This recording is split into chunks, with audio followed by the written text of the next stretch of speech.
आइए हम प्रभु के वचन से देखेंगे मत्ती रचित सुसमाचार उसका 16 अध्याय उसका 18 वचन।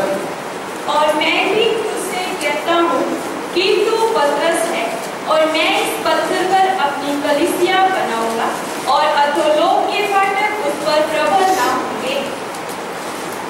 गुजराती में तो गुजराती में पढ़ दीजिए। અને હું પણ તને કહું છું કે તું પિત્તળ છે ને આ પથ્થર પર હું મારી મંડળી બાંધીશ ને તેને વિરુદ્ધ 35ની ચટ્ટાનો જોર નહીં ચાલે। प्यार करने वाले परमेश्वर, हम आपको धन्यवाद करते हैं प्रभु। सुबह के समय में आपके पवित्र वचनों को हम सीखने के लिए जा रहे हैं प्रभु। तेरे वचन से तो हम सबको आशीष दे। तेरे वचन के विरोध में उठने वाली अंधकार की शक्तियों को यीशु मसीह के नाम से हम बांध देते हैं और आज्ञा देते हैं दूर हट जाए प्रभु। आपका पवित्र नाम हमारे बीच में महिमा पाए। पिता, हमारी विनती को ग्रहण करें यीशु मसीह के पवित्र नाम से मांगते हैं, आमीन। एक बार फिर हिंदी में पढ़िएगा मत्ती सुसमाचार उसका 16 अध्याय उसका 18 वचन।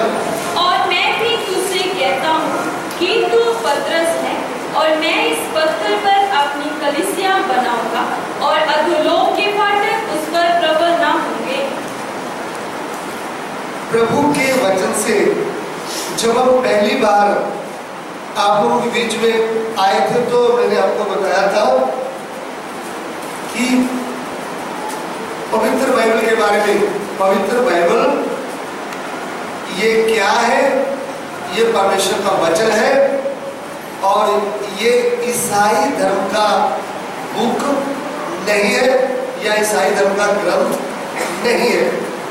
तो मैंने आपको बताया था ये परमेश्वर का वचन है और परमेश्वर का वचन सत्य है और मानने के योग्य है। तो ये कैसे सत्य है मैंने आपको पिछली बार बताया था परमेश्वर का वचन। तो आज हम फिर प्रभु के वचन से ये जो सीखने जा रहे हैं वो हमारा मेन विषय है कलीसिया। कलीसिया शब्द जो आया है उसमें लिखा है मैं मेरी कलीसिया बनाऊंगा और अधोलोक के फाटक उस पर प्रबल नहीं होंगे। तो कलीसिया क्या है? सबसे पहले जिन्होंने ये वचन कहा है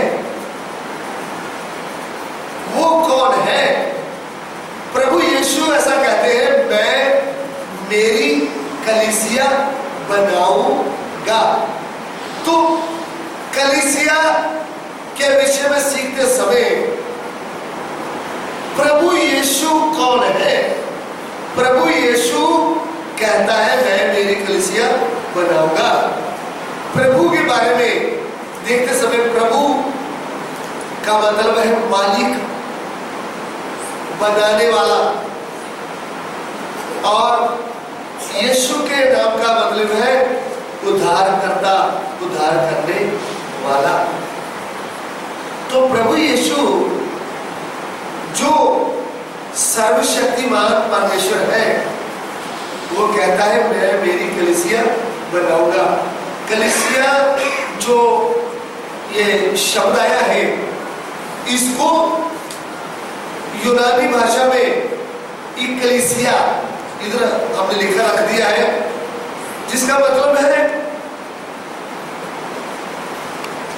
उनमें से बुलाए हुए लोग, यानी सारी भाषा बोलने वाले और सब जातियों में से चुन करके अलग किया हुआ एक झुंड। कलीसिया क्या है? ईसाई धर्म की मंडली नहीं, सारी जातियों में से सारी प्रकार की सब प्रकार की भाषा बोलने वाले लोगों में से चुन करके अलग किया हुआ एक झुंड।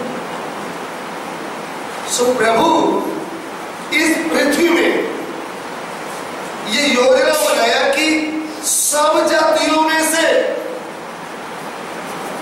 भले पंजाबी हो, भले मराठी हो, भले गुजराती हो, भले नेपाली हो, भले तमिल वाला हो, कोई भी हो, सब जातियों में से चुनकर अलग किया हुआ एक झुंड का नाम है कलीसिया, या फिर उद्धार पाए हुए लोग। परमेश्वर अपने वचन से चुन करके अलग किया हुआ एक झुंड, सो कलीसिया, इसके विषय में हम सीखने जा रहे हैं। तो सबसे पहली बात यह है, हम प्रभु के वचन से देखेंगे प्रेरितों के काम, उसका 20 अध्याय, उसका 28 वचन। इसलिए अपनी और पूरे झुंड की चौकसी करो, जिसमें पवित्र आत्मा ने तुम्हें अध्यक्ष ठहराया है, कि तुम परमेश्वर की कलीसिया की रखवाली करो, जिसे उसने अपने लहू से मोल लिया है।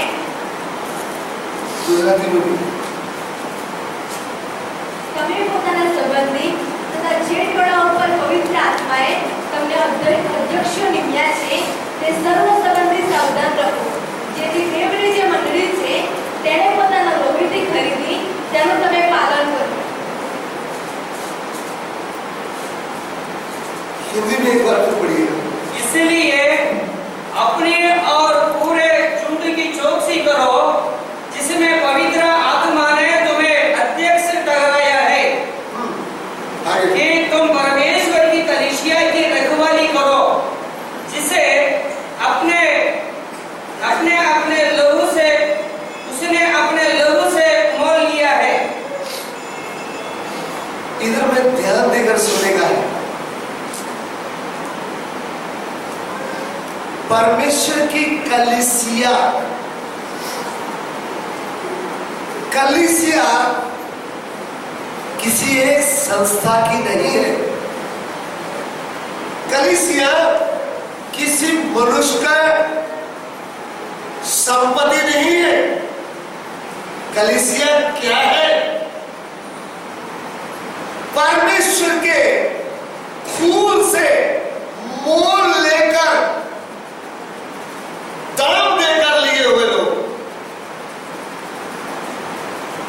इधर में पौलुस प्रेरित प्रभु की घर में सेवा करने वाले लोगों को चेतावनी देता है। कभी कभी हम बोलते हैं सेवा तो आसान बात है।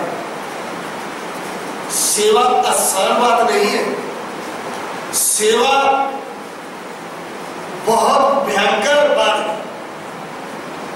जिसकी सेवा करना है वो महान परमेश्वर है, वो भस्म करने वाली आग है, प्रेम करने वाला परमेश्वर है, लेकिन भय योग परमेश्वर है।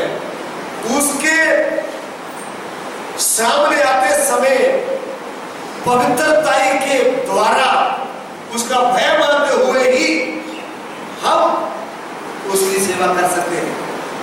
तो इसलिए प्रभु की सेवा करने वालों को चेतावनी दे रहा है। क्या कहता है?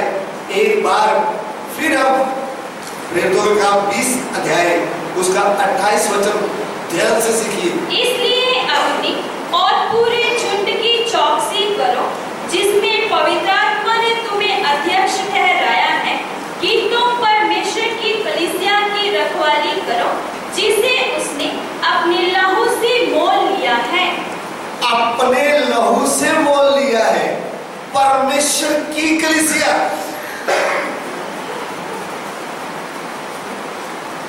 किसी मनुष्य की कलीसिया, किसी संस्था की कलीसिया, परमेश्वर की कलीसिया की क्या करना है? रखवाली, उसने उसको अपने खून से मोल लिया है। इसलिए कलीसिया कौन है? पवित्र परमेश्वर के खून से मोल लिए हुए लोग। प्रकाश वाक्य उसका 5 अध्याय उसका 9 वचन पढ़िए। वह ये नया गीत गाने लगे तो इस पुस्तक के लेने और इसकी मोहरें खोलने के योग्य है, क्योंकि तूने बद्ध होकर अपने लहू से हर एक कुल और भाषा और लोग और जाति में से परमेश्वर के लिए लोगों को मोल लिया है। गुजराती में તેઓ નવું કીર્તન ગાતા કહે છે કે તું ઓડિયું લેવાને તથા તેની મુદ્રા તોડવાને યોગ્ય છે, કેમ કે તને મારી નાખવામાં આવ્યો હતો, એટલે તારા રક્તથી દેવને તારું સર્વ કુળોના, ભાષાના, પ્રજાના તથા દેશમાઓના લોકોને વેચાતા લીધા છે। एक बार हिंदी में पढ़ेगा, वो बात मुझे चाहिए। वह ये नया गीत गाने लगे तो इस पुस्तक के लेने और इसकी मोहरें खोलने के योग्य है, क्योंकि तूने बद्ध होकर अपने लहू से हर एक कुल और भाषा और लोग और जाति में से परमेश्वर के लिए लोगों को मोल लिया है। ध्यान से सुन लीजिए, हर एक भाषा बोलने वाले प्रभु की कलीसिया ये एक भाषा बोलने वालों का झुंड नहीं है। बहुत बार मैंने गुजरात में भी थोड़ा देखा है, नेपाली बोलने वाला एक झुंड बना लिया, बोले हम कलीसिया है। मलयाली लोगों ने एक झुंड बनाया है, केरली लोगों ने बोलते हैं ये हमारी भाषा वाले, ये हमारा चर्च है। पंजाबी लोग ऐसा मंडली बनाएंगे, बोलेंगे ये हमारा चर्च है। गुजराती लोग एक मंडली बनाते बोले ये गुजराती लोग हमारा मंडली, वो उनका मंडली है। लेकिन प्रभु यीशु का मंडली बनना है तो सब जातियों में से, सब भाषा बोलने वाले लोगों को अपने खून से क्या लिया है? मोल लिया है। सो हम इसमें से संतुष्ट नहीं होते कि एक ही जाति वाले लोग बैठे हैं तो प्रभु की कलीसिया क्या है? सब जातियों में से, सब भाषा बोलने वाले लोगों को अपने खून से मोल लिया है। वो है प्रभु की कलीसिया। और वचन कहता है तुम तो दाम देकर क्या लिए गए? मोल लिए गए। कलीसिया क्या है? पहला कुरिन्थियों उसका 6वां अध्याय उसका 20 वचन पढ़िए। क्योंकि दाम देकर मोल लिए गए हो, इसलिए अपनी देह के द्वारा परमेश्वर की महिमा करो। क्योंकि मूल्य આપીને તમને ખરીદવામાં આવ્યા હતા, તો તમારા શરીર વડે દેવને મહિમા આપો। तुम तो दाम देकर बोले गए हो। किसने दाम दिया है? सर्वशक्तिमान परमेश्वर मनुष्य के रूप में आया, उन्होंने अपना खून दाम दिया है। सोना चांदी नहीं, रुपया पैसा नहीं, पवित्र खून दे करके कलीसिया को क्या दिया गया है? मोल लिया गया। इसलिए कलीसिया है, प्रभु की कलीसिया जो है वो मोल लेकर चुन करके अलग किया हुआ एक झुंड है। तो हम आगे देखेंगे कलीसिया क्या है।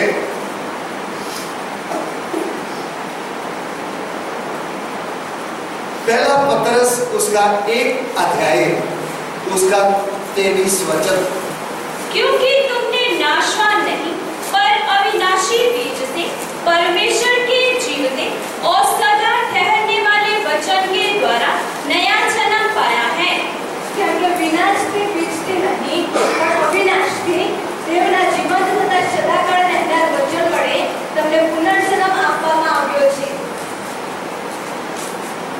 फिर हिंदी में क्योंकि तुमने नाशवान नहीं पर अविनाशी बीज से परमेश्वर के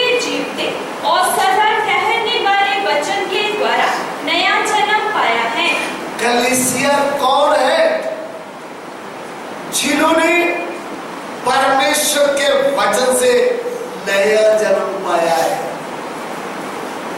नया जन्म नहीं पाया तो हम प्रभु की कलीसिया बोल नहीं सकते। पर प्रभु की कलीसिया क्या है? जो नया जन्म पाया है। नया जन्म कैसे पाया है? यूहन्ना सुसमाचार उसका 1 अध्याय उसका 12 और 13 वचन। परंतु जिन्होंने उसे ग्रहण किया उसने उन्हें परमेश्वर की संतान होने का अधिकार दिया, अर्थात उन्हें जो उसके नाम पर विश्वास रखते हैं वे ना तो लहू से, ना शरीर की इच्छा से, ना मनुष्य की इच्छा से, परंतु परमेश्वर से उत्पन्न हुए हैं। પણ જેટલાએ તેનો અંગીકાર કર્યો એટલે જેટલા તેના નામ પર વિશ્વાસ કરે છે તેટલાને તેને દેવના છોકરા થવાનો અધિકાર આપ્યો। તેઓ લોભીથી નથી કે દેહની ઈચ્છાથી નથી કે માણસની ઈચ્છાથી નથી, પણ દેવથી જન્મ પામ્યા। आमीन। इधर में लिखा है जिन्होंने वचन को ग्रहण किया। इसके इस बात को समझने के लिए मैं आपको थोड़ा नक्शा भी दिखाना चाहूंगा। ये जो ब्लैक बोर्ड लाए हैं इसमें कैसे एक मनुष्य या भाई बहन वचन को ग्रहण करता है। और अच्छी तरह समझाने के लिए हम कोशिश करेंगे कि वचन से जन्म पाया हुआ व्यक्ति ही प्रभु की कलीसिया का अंग हो सकता है। अगर वचन से नया जन्म नहीं पाया तो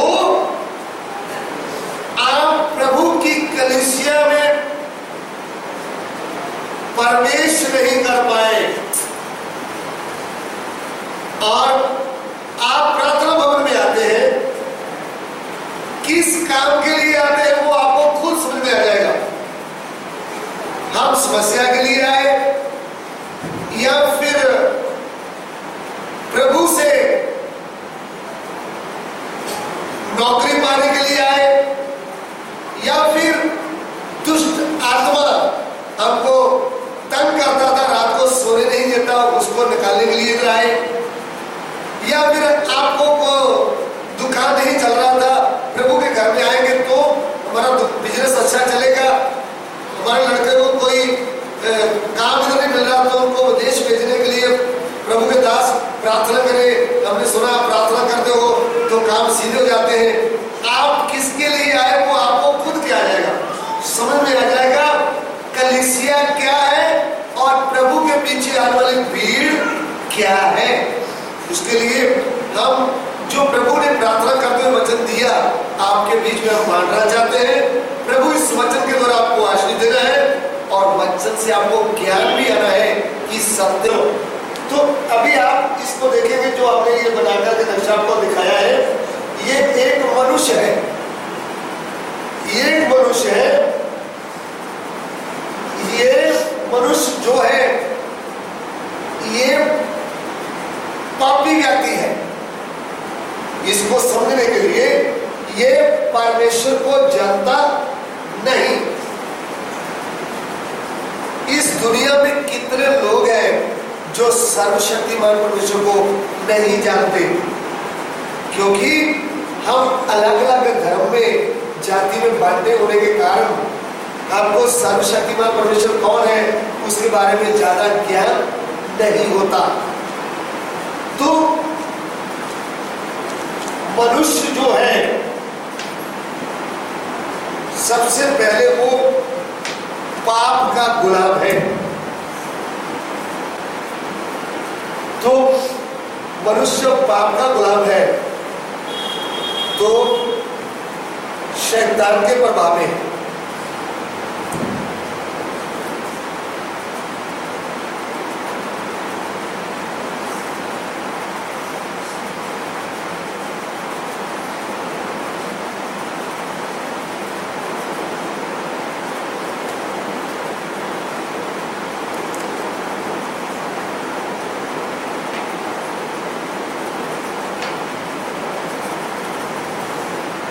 ये बात को हम समझने के लिए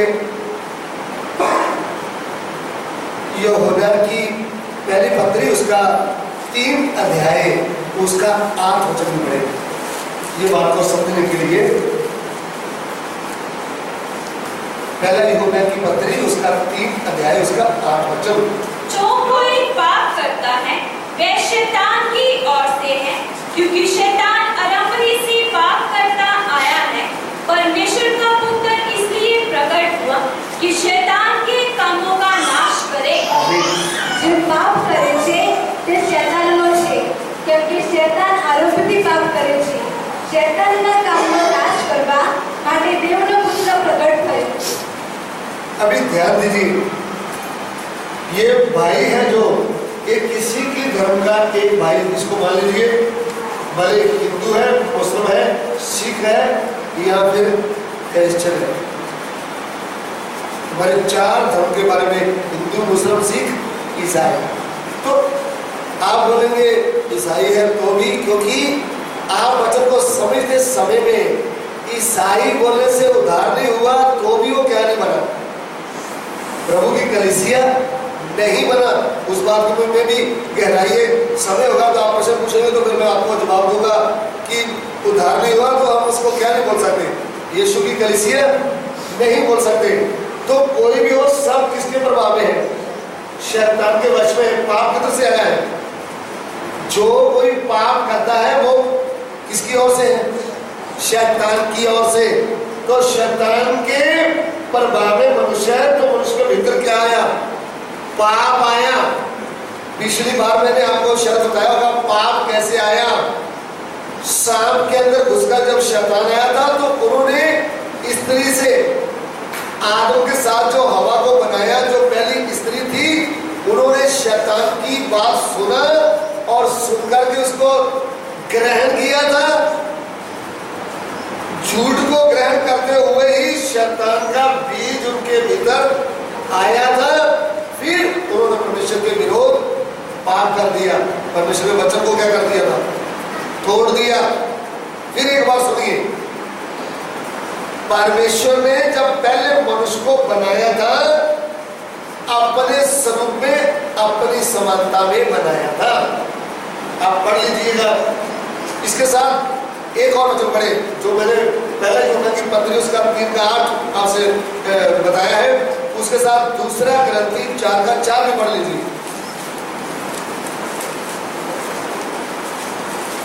दूसरा ग्रंथियों की पत्री उसका 4 अध्याय उसका 4 वचन। और उन अविश्वासियों के लिए जिनकी बुद्धि इस संसार के ईश्वर ने अंधी कर दी है, ताकि मसीह जो परमेश्वर का प्रतिरूप है उसके तेजोमय सुसमाचार का प्रकाश उन पर ना चमके।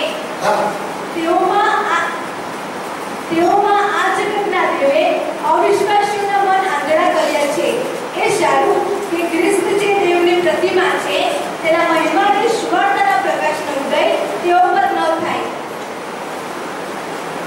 इसमें से हमको पता चलता है इस युग का ईश्वर शैतान ने मनुष्य की बुद्धि को क्या कर दिया है, अंधा कर दिया है। इसलिए मनुष्य को मालूम नहीं मेरा सृष्टिकर्ता परमेश्वर है कौन। इसके लिए मनुष्य क्या कर रहा है, पेड़, पत्थर, लकड़ी, मिट्टी, कागज, जानवर के आगे क्या कर रहा है, उसके आगे दंडवत कर रहा है, उसकी पूजा कर रहा है। क्यों? उनको ये ज्ञान ना होने के कारण कि मेरा बनाने वाला सृष्टिकर्ता परमेश्वर कौन है। ये बड़ी भेद की बात है जो मनुष्य को मालूम नहीं है। इसलिए ये शैतान ने मनुष्य के बुद्धि को बांध के रखा हुआ है और उनके भीतर पाप आया हुआ है। पाप ने मनुष्य को क्या कर दिया है, उसके प्राण और आत्मा को बिगाड़ दिया है। मनुष्य जब पाप उसके अंदर आया है, उसका प्राण और आत्मा बिगड़ा हुआ है।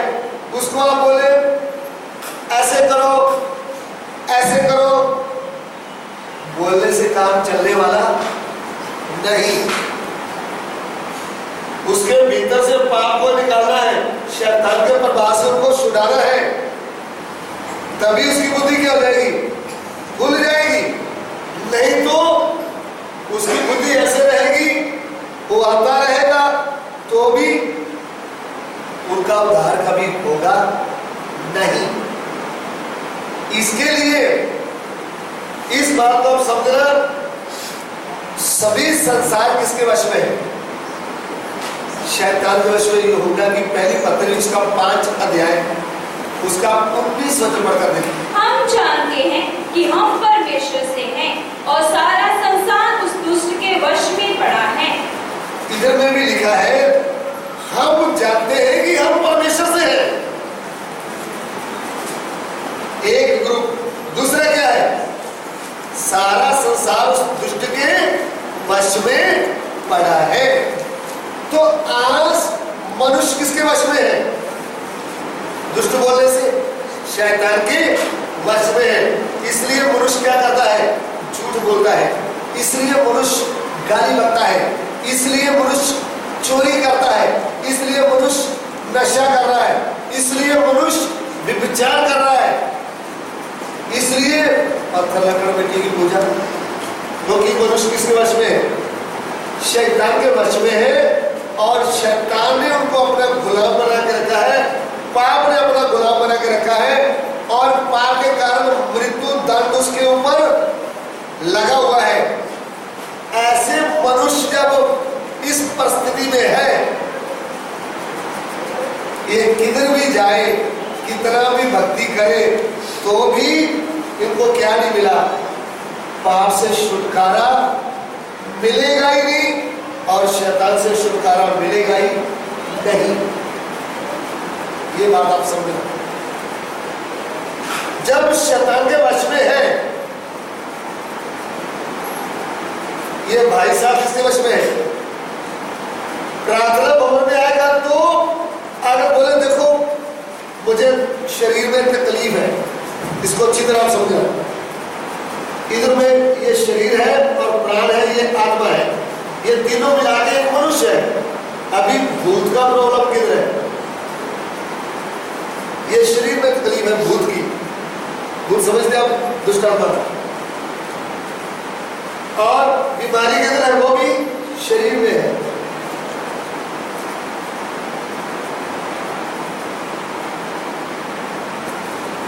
आप इस प्रार्थना भवन में आए, प्रभु के दास ने आपके लिए प्रार्थना किया, आपको बताया, प्रभु के ऊपर विश्वास करो, आप क्या हो जाओगे? अच्छे हो जाओगे। तो आपने विश्वास किया तो भूत निकल गया, या फिर विश्वास किया तो बीमारी दूर हो गया। ऐसा होता है कि नहीं होता? तो बीमारी तो दूर होगी, भूत भी निकल गया, लेकिन पाप तो अभी भी क्या है? बाकी है कि नहीं? शैतान तो अभी भी उनके प्रभाव में है मनुष्य। ध्यान से सुनना। फिर आप बोले हमारे लिए प्रार्थना करो,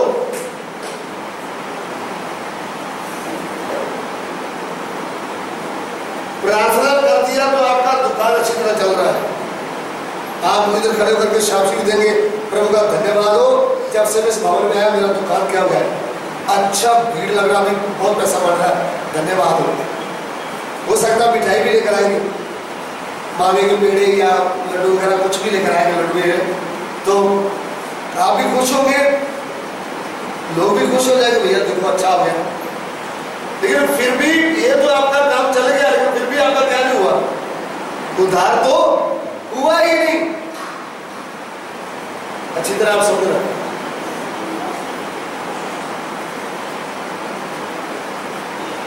कुछ लोग आए वो बोलते मुझे तो हमको बच्चा नहीं है, प्रभु के घर में है, हमको क्या मिल जाए?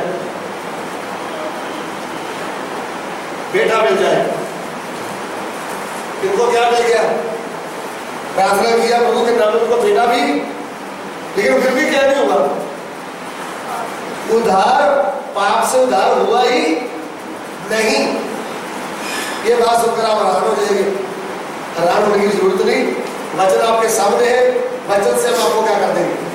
सब कुछ बताएंगे ना। अभी आज तो शुरू हुआ है, ध्यान देंगे तो फिर आपको खुद के बारे में क्या हो जाएगा, मालूम हो जाएगा। सबसे पहले वचन सुनते समय हमको खुद की क्या आती है, पहचान।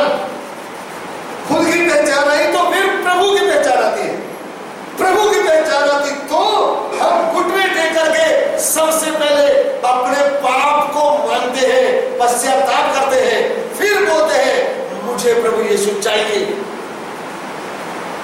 जब आप फिर वचन को ग्रहण करते हैं तो क्या हो जाएगा, फिर आपके पाप का उद्धार भी हो जाएगा और आपके अंदर वचन का बीज आ जाएगा। आप नए सिरे से क्या लेंगे, जन्म लेंगे। कलीसिया कौन है, जो नए सिरे से क्या लिया है, जन्म लिया है। तो वो बात सिखाने के लिए मैंने आपके सामने ये नक्शा बना दिया कि मनुष्य क्या है, पापी है और शैतान के वश में है। जब ये शैतान के वश में है, पाप का गुलाम है, तो भी प्रभु के नाम में उनको क्या मिल गया, बेटा मिल गया, तो खुश हो जाएगा। फिर एक सत्संग भी रखवाएगा, आपको मिठाई भी खिला देगा और खाना भी खिला सकता है, वो भी खुश होगा, हम भी क्या जाएंगे, क्योंकि प्रभु ने क्या दिया है, बेटा दिया है। ऐसा मिलने से आप भवन में आ रहे तो भी उद्धार क्या है, वो आप बात समझना। और नया जन्म क्या है, सबसे पहले ये व्यक्ति को कुछ भी प्रॉब्लम नहीं है, ये समझना अभी। इसको ना ही तो भूत पकड़ा है, ना इसको बीमारी है, ना इसको बेटा चाहिए, ना इसको घर चाहिए। ये किसके लिए आया है, ये इसके लिए आया है, मुझे ये जानना है मेरा बनाने वाला कौन है। बात समझ आई, मेरा बनाने वाला परमेश्वर है कौन, क्योंकि सबसे पहले गड़बड़ी हुआ किधर से, उत्पत्ति की पुस्तक उसका 1 अध्याय, उसका 26 वचन। उत्पत्ति की पुस्तक उसका 1 अध्याय, उसका 26 वचन। फिर परमेश्वर ने कहा, और मनुष्य को अपने स्वरूप के अनुसार अपनी समानता में बनाए।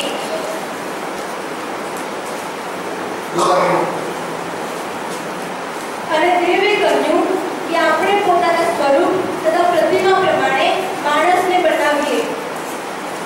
2 का 7 में तब यहोवा परमेश्वर ने आदम को भूमि की मिट्टी से रचा और उसके नथनों में जीवन का श्वास फूंक दिया और आदम जीवित प्राणी बन गया।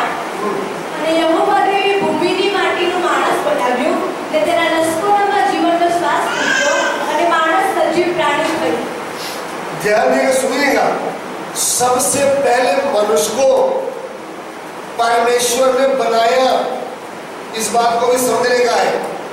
परमेश्वर बोलने से हम सबको क्या नहीं बोल सकते, परमेश्वर नहीं बोल सकते, क्योंकि परमेश्वर तो आज से है, उसको कोई बनाने वाला है नहीं। उत्पत्ति की पुस्तक 1 अध्याय उसका 1 वचन। आदि में परमेश्वर ने आकाश और पृथ्वी की सृष्टि की। देखिए, આદિએ દેવે આકાશ તથા પૃથ્વી ઉત્પન્ન કર્યા। देखिए यहाँ पे लिखा है आदि में परमेश्वर ने आकाश और पृथ्वी की सृष्टि की। इसका मतलब जब आकाश नहीं था, जब पृथ्वी नहीं थी, तब कौन था, परमेश्वर। परमेश्वर आज से है, उसको कोई बनाने वाला नहीं है। सब कुछ को बनाया गया है, सबका शुरू है, लेकिन परमेश्वर का कोई शुरू नहीं। वो अनंत काल से है और वो अनादि काल से है और अनंत काल तक रहने वाला है। वो सदा से पहले से है, उसको कोई बनाने वाला नहीं। उसने क्या किया है, उसने आकाश और पृथ्वी को बनाया। जब आकाश नहीं था, जब पृथ्वी नहीं थी, जब मनुष्य नहीं था, फिर कुछ भी नहीं था। तो आप इस बात को समझना, जब पाप आया, पाप के कारण मनुष्य, पहला स्त्री पहला पुरुष में बिगड़ गया। पहला जो आदम हवा, पहला पुरुष पहली स्त्री, जिनको परमेश्वर ने अपने स्वरूप में बनाया था, वो कैसे थे? वो पाप के बिना थे, उनमें क्या नहीं था? पाप नहीं था। वो भी आप देख लीजिए।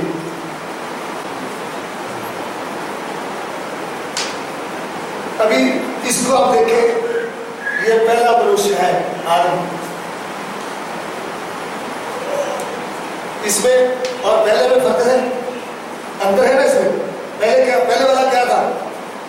पाप का गुलाम।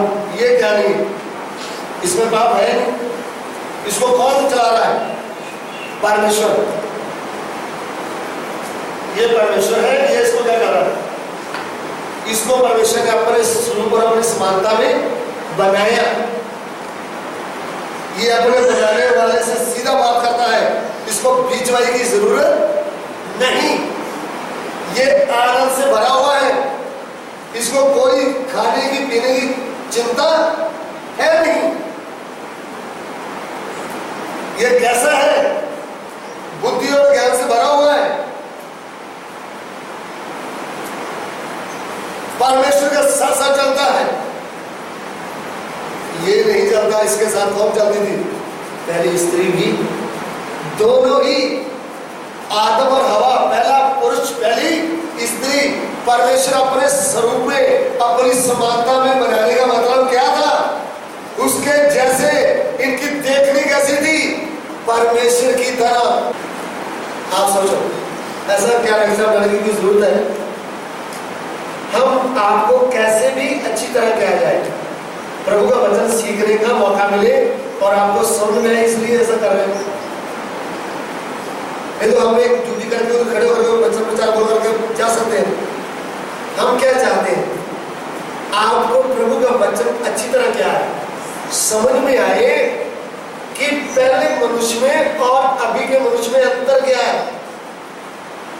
ये जो पहला मनुष्य था आदम, इसको परमेश्वर ने अपने स्वरूप और अपनी समानता में बनाया। अपना स्वरूप यानी परमेश्वर के जैसे ये चलता था, परमेश्वर की तरह देखता था, परमेश्वर की तरह सोचता था। बुराई नाम की चीज थी नहीं और ज्ञान और बुद्धि से भरा हुआ था। ज्यादा समझाने की जरूरत नहीं थी। परमेश्वर जब जानवरों को बनाया तो उनको बना करके इसके सामने लेकर आया, आदम के सामने, बोला बेटा इसका नाम रख। तो इन्होंने अपने समुद्र ज्ञान से जो नाम रखा ना, जिसको घोड़ा बोला वो घोड़ा ही है, जिसको हाथी बोल दिया वो हाथी है। गुजराती में क्या जाए वो अपने अपनी भाषा में होता है, मैं तो हिंदी में बोल रहा हूँ। जिसको कुत्ता बोला था कुत्ता बोल दिया। वो आप ध्यान लगा लेना, गुजराती में उसको क्या है, थोड़ा फर्क होगा तो आप समझ जाना। इंग्लिश में कुछ और होगा, पंजाबी में कुछ और होगा, हिंदी में अलग अलग भाषा है ना, लेकिन फिर भी जो नाम आदम ने दे दिए वही नाम हो गया। परमेश्वर उस बात को माना, ठीक है भाई,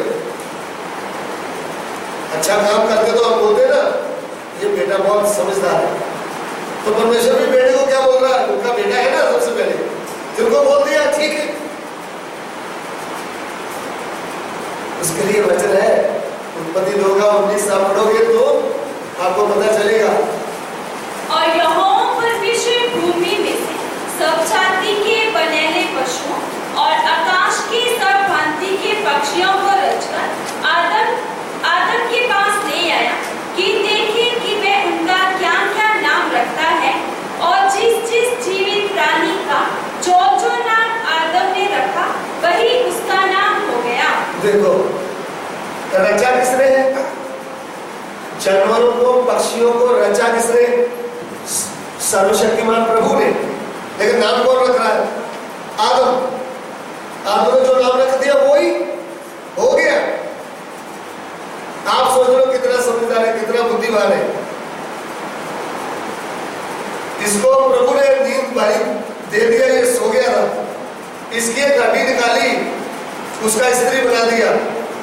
जब ये नींद से जागा ना, इसके सामने स्त्री खड़ी थी, इसको कुछ बोलने की जरूरत नहीं पड़ी, ये सीधा बोलता ये मेरी हड्डी है और मेरा वहां से एकदम क्या कर लिया, उसको लेकर बताने की जरूरत नहीं पड़ी। देख तू सोया था, तुम्हारा मांस हड्डी निकाली है, ऐसा बोलने की जरूरत पड़ी है? जरूरत पड़ी? बस देखते क्या बोलने लगा, ये मेरी, वो भी पढ़ लीजिए 2:21 पढ़िए, उत्पत्ति 2:21। तब यहोवा परमेश्वर ने आदम को भारी नींद में डाल दिया, और जब वह सो गया तब उसने उसकी एक पसली निकालकर उस जगह मांस भर दिया, और यहोवा परमेश्वर ने उस पसली को जो उसने आदम में से निकाली थी स्त्री बना दिया और उसको आदम के पास ले आया। तब आदम ने कहा, अब यह मेरी हड्डियों में की हड्डी और मेरे मांस में का मांस है, इसलिए इसका नाम नारी होगा, क्योंकि यह नर में से निकाली गई है। क्या बोल रहा है? ये मेरी हड्डियों में से, हड्डी और मांस में से, कौन बोल रहा है? आदम। किसको बोल रहा है? बनाई हुई स्त्री को। तो अपना स्वरूप यानी परमेश्वर की तरह ये बुद्धिमान था और अपनी समानता, जैसे परमेश्वर में नैतिक गुण है, ऐसा आदम में भी क्या थे? परमेश्वर के जैसे गुण थे। परमेश्वर में तो स्वाभाविक गुण है 5, वो अनादिकाल से है, वो कभी बदलता नहीं, वो सर्वशक्तिमान है, वो सर्वज्ञानी है और सर्वव्यापी है। ये 5 जो गुण है, ये स्वभाविक गुण है, ये खाली परमेश्वर में है और किसी में नहीं। लेकिन कुछ नैतिक गुण है जो आदम में भी पाए जाते हैं, जैसे प्रेम है, दया है, क्षमा है, ये सब मनुष्य में भी है। तो कैसा मनुष्य परमेश्वर ने बनाया था? तो इनको बनाते समय सब कुछ बना कर दिया, किसी भी वस्तु की कमी नहीं थी।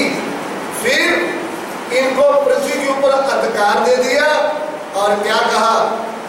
तुम सब पंछियों और जानवरों के ऊपर क्या रखो? अधिकार रखो। उत्पत्ति की पुस्तक 1 अध्याय उसका 27 वचन। तब परमेश्वर ने मनुष्य को अपने स्वरूप के अनुसार उत्पन्न किया, अपने ही स्वरूप के अनुसार परमेश्वर ने उसको उत्पन्न किया, नर और नारी करके उसने मनुष्यों की सृष्टि की। हाँ। और परमेश्वर ने उनको आशीष दी और उनसे कहा, फूलो फलो और पृथ्वी में भर जाओ और उसको अपने वश में कर लो, और समुद्र की मछलियों तथा आकाश के पक्षियों और पृथ्वी पर रेंगने वाले सब जंतुओं पर अधिकार रखो। सबके ऊपर क्या रखो? अधिकार। आदम को अपने स्वरूप में, अपनी समानता में बनाया, फिर उसको अधिकार भी दिया इस पृथ्वी में। उस समय मनुष्य नहीं थे तो भी जानवर थे, पक्षी थे, और पेड़ पौधे के ऊपर क्या रखने का है? अधिकार रखने का है। तो अधिकार रखे चल रहा था, अधिकार के साथ चल रहा था। तो ऐसे में परमेश्वर ने उनको एक आज्ञा दिया। अभी उत्पत्ति 2 अध्याय उसका 15 और 17 वचन। तब यहोवा परमेश्वर ने आदम को लेकर अदन की वाटिका में रख दिया कि वे उसमें काम करे और उसकी रक्षा करे। हाँ। और यहोवा परमेश्वर ने आदम को यह आज्ञा दी, तू वाटिका के सब वृक्षों का फल बिना खटके खा सकता है, पर भले या बुरे के ज्ञान का जो वृक्ष है उसका फल तू कभी ना खाना, क्योंकि जिस दिन तू उसका फल खाएगा उसी दिन अवश्य मर जाएगा। देखिए, परमेश्वर इतना अपने स्वरूप, अपनी समानता में बनाया, अधिकार दिया, फिर भी इनको टेस्ट भी किया। हमारा परमेश्वर आपको आशीष देता है, फिर उसके बाद टेस्ट भी करता है हम कैसे इस्तेमाल करते हैं। तो आदम को अदन के वाटिका में रख दिया और उनके सामने टेस्ट किया था, आज्ञाकारी। उनको बोला, इस वाटिका में बीच में एक पेड़ लगाया है भले और बुरे की पहचान करने वाला, तुमने उस पेड़ का फल मत खाना, जिस दिन तू खाएगा उस दिन क्या हो जाएगा, मर जाएगा। किसको आज्ञा दिया? आदम को और स्त्री को। लेकिन इनका टेस्ट के लिए कौन आया? शैतान सांप के अंदर घुस करके किधर आ गया? अंदर के वाटिका में आया। तो जब आया तो सांप ने आकर किससे बात किया? स्त्री से बात किया।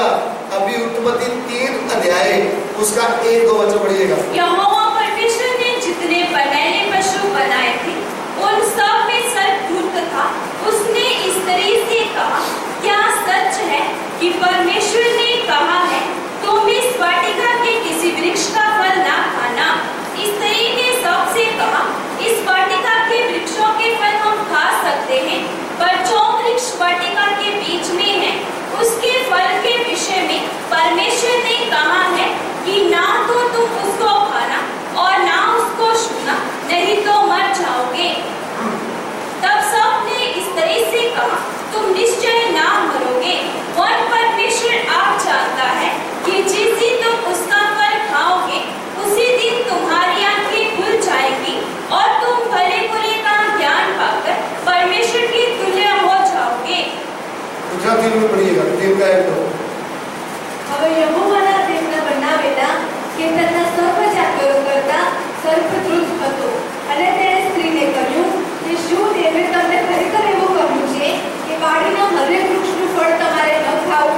સ્ત્રીએ સર્પને કહ્યું કે વાડીના વૃક્ષના ફળ ખાવાની અમને રજા છે, પણ દેવે કહ્યું કે વાડીની વચ્ચેના વૃક્ષના ફળને તમારે ખાવું કે અડકવું નહીં, લખીને તમે મરો.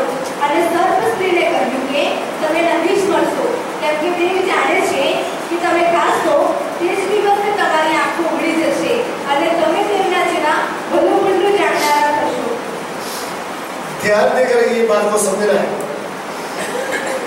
पाप कैसे मनुष्य के भीतर आया? अभी इसको देखें। अभी पाप नहीं है इस नक्शे में। आदम के भीतर क्या नहीं है? पाप नहीं है। पाप कैसे आया? वचन यूं कहता है, सांप किधर आया? आदम के वाटिका में आया, आकर स्त्री से क्या किया? बात किया। स्त्री से बात करते हुए उन्होंने क्या कर दिया? परमेश्वर के ऊपर से उनके विश्वास को उड़ा दिया। उन्होंने बोला, क्या ये सच है कि परमेश्वर ने कहा तुम किसी भी पेड़ का फल ना खाना? एकदम उनको किधर डाल दिया? शंका में डाल दिया। इसको स्त्री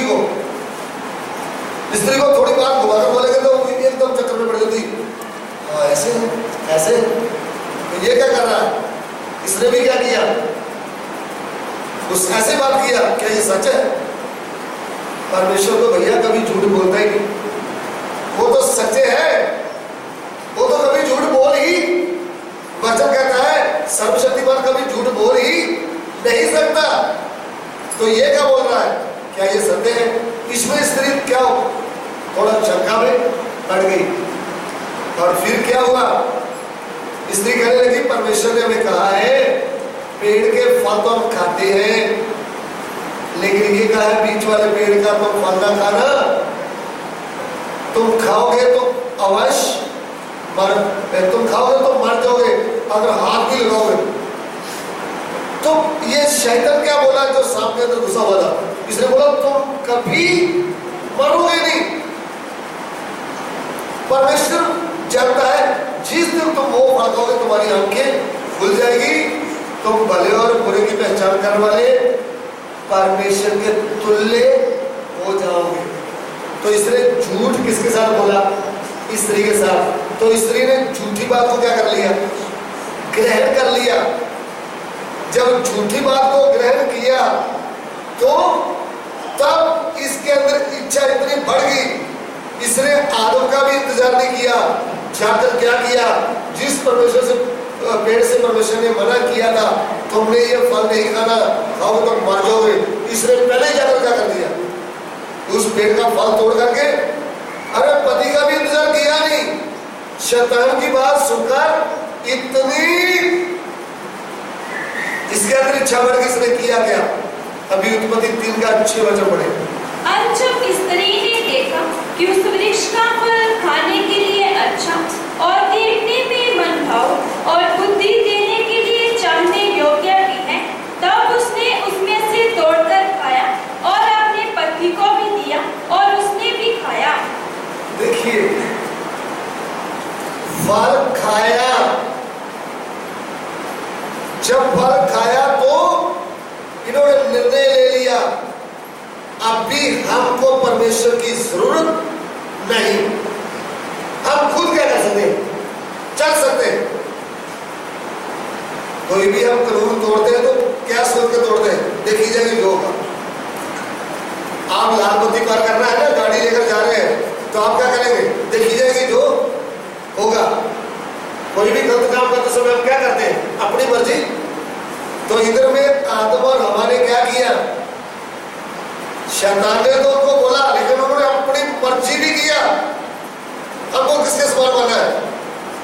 परमेश्वर के तुल्य होना है। तुम कभी मरोगे नहीं। झूठ को क्या कर लिया? तब परमेश्वर की आज्ञा को तोड़ डाला। परमेश्वर की आज्ञा तोड़ते ही उन्होंने परमेश्वर के विरुद्ध क्या कर दिया? पाप कर दिया। जब पाप किया तो बुद्धि ऐसी खुली, हुआ क्या? तब उन दोनों की आंखें खुल गई। उन दोनों की आंखें खुल गई। क्या आंखें पहले बंद थी? कौन सी आंखें खुल गई? बुराई की आंखें खुल गई। उनको शर्म आने लगी। ध्यान देना, उन्होंने पहले हमारे जैसे कपड़े नहीं पहने हुए थे। पहले उनको पाप मालूम ही नहीं था। शैतान की बात सुनते ही पाप उनके अंदर आ गया। अभी देख लीजिए, आपको कुछ माहौल चेंज हुआ लगता है? अभी क्या आ गया है? पाप किसके वश में पड़ गया? अभी शैतान के वश में। अभी इसका शरीर प्राणात्मा क्या हो गया है? बिगड़ गया है। पाप ने पूरा इसके ऊपर क्या कर लिया? राज कर लिया। समझ रहे हैं आप मेरी बात? पहले का मनुष्य कैसा था, अभी का मनुष्य देख लो। अभी क्या हो गया? ये पाप का गुलाम है, शैतान का गुलाम है। मृत्यु का भी क्या बन गया? गुलाम बन गया। क्योंकि किसकी बात मानी? शैतान की बात मान ली, परमेश्वर की आज्ञा को कर दिया, तोड़ दिया, उसके वचन को ठुकरा दिया है। तो इस कारण पाप इधर आ गया। आदम के अंदर पाप आया, आदम भी पापी बन गया और हवा भी क्या बन गई? दोनों पापी बन गए। और वचन कहता है आदम से लेकर सब मनुष्य जाति में क्या फैल गया? पाप फैल गया। सबने क्या कर दिया? पाप कर दिया। अभी रोमियो की पत्री उसका 5 अध्याय उसका 12 वचन दिए। इसलिए जैसा एक मनुष्य के द्वारा पाप जगत में आया और पाप के द्वारा मृत्यु आई, और इस रीति से मृत्यु सब मनुष्यों में फैल गई, क्योंकि सबने पाप किया। તે માટે જેમ એક માણસથી જગતના પાપ પેઠું તે પાપથી મરણ અને સગડાએ પાપ કર્યું, તેથી સગડા માણસોમાં મરણનો પ્રચાર થયો। देखिए, एक मनुष्य से पाप जगत में आया और पाप सभी मनुष्यों में फैल गया, और पाप के कारण क्या है? मृत्यु भी आई। सब के सब क्या बन गए? पापी बन गए। ये बात अच्छी तरह समझिए। पहले मनुष्य ने पाप किया, पहले स्त्री ने पाप किया, तो उसके आगे उनके द्वारा दुनिया क्या बढ़ी? आगे बढ़ी, और सभी लोग इसमें डूब गए, पाप में डूब गए। सबके सब क्या बन गए? पापी बन गए। तो इसलिए मनुष्य क्या हो गया? शैतान का गुलाम, पाप का गुलाम और मृत्यु का गुलाम। पाप की मजदूरी क्या है? रोमियो 6:23 पढ़िएगा। क्योंकि पाप की मजदूरी तो मृत्यु है, परंतु परमेश्वर का वरदान हमारे प्रभु मसीह यीशु में अनंत जीवन है। કેમ કે પાપનો ઉસ્તારો મરણ છે, પણ આપણા પ્રભુ ઈસુ ખ્રિસ્તને અંદાજે દેવ शैतान का गुलाम मनुष्य प्रार्थना भवन में आ गया, बीमारी बच्चा हो गया, भूत निकल गया, बेटा मिल गया, नौकरी मिल गई, दुकान चल रही है, तो सोचो आप फिर भी किसका गुलाम रहा? तो ये मनुष्य को बीमारी से चंगाई मिले ना मिले, दुकान चले ना चले, बेटा मिले ना मिले, इनको सबसे पहले क्या चाहिए? शैतान से, पाप से, मृत्यु से क्या चाहिए? छुटकारा चाहिए। चाहिए नहीं चाहिए? चाहिए इसको भी नहीं? छुटकारा चाहिए ना? बोलिए, इसको चाहिए ना छुटकारा? तो ये छुटकारा देने के लिए इस दुनिया में कोई भी नहीं था। हमारा देवता लोग आए, उन्होंने आकर क्या किया? पापियों का नाश किया। ऐसा लिखा है कि जब जब पाप बढ़ा, देवता लोग आए, उन्होंने आकर पापियों का क्या कर दिया? नाश किया। लेकिन पाप का नाश नहीं किया, मृत्यु का नाश नहीं किया, शैतान का नाश नहीं किया। शिक्षा देने से काम ना चले। ये शैतान से, पाप से, मृत्यु से आजाद करने के लिए जिस परमेश्वर का इनकार कर दिया आदम और हवा ने कि हमें तेरी जरूरत, वो प्यार करने वाला परमेश्वर जब मनुष्य जाति पाप में पड़ी थी, मृत्यु की बाकी थी, नरक की आग में जा रहे थे लोग, तब सृष्टिकर्ता परमेश्वर, बनाने वाला परमेश्वर आज से करीब 2015 साल पहले स्वर्ग छोड़ करके एक कुमारी कन्या के द्वारा मनुष्य का रूप धारण करके किधर आया? इस पृथ्वी के सेंटर में आया। ध्यान से सुनना, कौन आया? वही जिसने आदि में आकाश और पृथ्वी को बनाया था, जिसने आदम और हवा को अपने स्वरूप में बनाया था। इन्होंने पाप करके परमेश्वर का क्या कर दिया? इनकार कर दिया कि हमें तेरी जरूरत नहीं। लेकिन जब ये पाप के, शैतान के, मृत्यु के गुलाम हो गए, कोई भी छुड़ाने वाला नहीं था। तब वो बनाने वाला परमेश्वर इनको गहरा प्रेम करते हुए इस पृथ्वी के सेंटर में, यरूशलेम के नगर बैतलहम में मनुष्य के रूप में कौन आया है? सृष्टिकर्ता परमेश्वर। वो क्यों आया है? एक पापी मनुष्य, तुझे पाप से, मृत्यु से, शैतान से आजाद करने आया है, मुक्त करने आया है, तुझे उद्धार देने आया है। इसलिए जो सर्वशक्तिमान परमेश्वर मनुष्य के रूप में आया है, वो कौन है? उसके बारे में स्वर्गदूत क्या बोल रहे हैं? लूका सुसमाचार उसका 2 अध्याय उसका 10 वचन पढ़िएगा। तब स्वर्गदूत ने उनसे कहा, मत डरो, क्योंकि देखो मैं तुम्हें बड़े आनंद का सुसमाचार सुनाता हूँ, जो सब लोगों के लिए होगा कि आज दाऊद के नगर में तुम्हारे लिए एक उद्धारकर्ता जन्मा है, और यही मसीह प्रभु है। स्वर्गदूत इधर में क्या बोल रहे हैं? आज मैं तुमको आनंद का सुसमाचार सुनाता हूं। ये सुसमाचार क्या है? आज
इसलिए उसके विषय में 750 साल पहले यशायाह नबी ने एक भविष्यवाणी किया था।